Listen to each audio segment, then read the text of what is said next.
Iqra pre શાળા ખાતે સ્વતંત્રતા દિવસની ઉજવણી કરવામાં આવી હતી।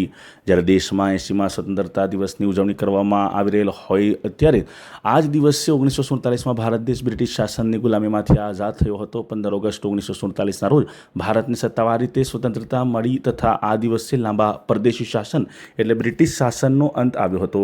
80મા સ્વતંત્રતા દિવસની ઉજવણી ભવ્ય રીતે કરવામાં આવી હતી। દેશની તમામ શાળાઓ અને શૈક્ષણિક સંસ્થાઓમાં વિદ્યાર્થીઓ દ્વારા દેશભક્તિના ગીતો, નાટકો અને પરેડનું આયોજન કરવામાં આવ્યું હતું, જેમાં નાના મોટા દરેક શહેરમાં હર ઘર તિરંગા અભિયાન હેઠળ લોકોએ પોતાના ઘરો અને વાહનો પર તિરંગો લહેરાવીને એકતાનો સંદેશ આપ્યો હતો। ત્યારે વડોદરા શહેરના જે સનફાર્મા રોડ સ્થિતના વિસ્તારમાં આવેલ આરઝુ બંગલોઝની પાસે આવેલી ઇકરા શાળા ખાતે સૌપ્રથમ વખત સ્વતંત્રતા દિવસની ઉજવણી કરવામાં આવી હતી, જેમાં બાળકોએ વિવિધ પ્રકારની વેશભૂષા ધારણ કરી અને વિવિધ જે કાર્યક્રમોની પ્રસ્તુતિ કરી સ્વતંત્રતા દિવસની ઉજવણી કરવામાં આવી હતી।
Good morning, everyone.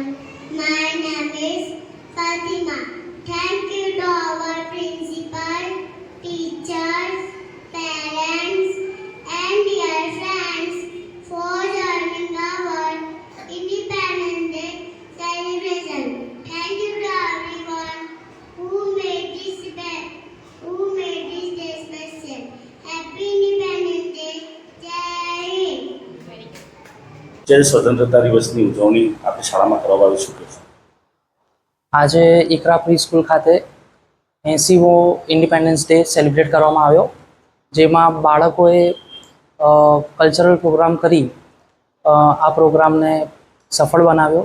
Staff members એ બી આમાં પૂરો સહયોગ કર્યો। હા, ફર્સ્ટ ટાઈમ આનું આયોજન કરવામાં આવ્યું છે અને આ સ્કૂલ આરઝુ બંગલોઝ સનફાર્મા કંપનીના સામે આવેલ છે। નામ? મારું નામ અલ્તાફ મેમન, હું પ્રિન્સિપલ છું ઇકરા પ્રી સ્કૂલનો।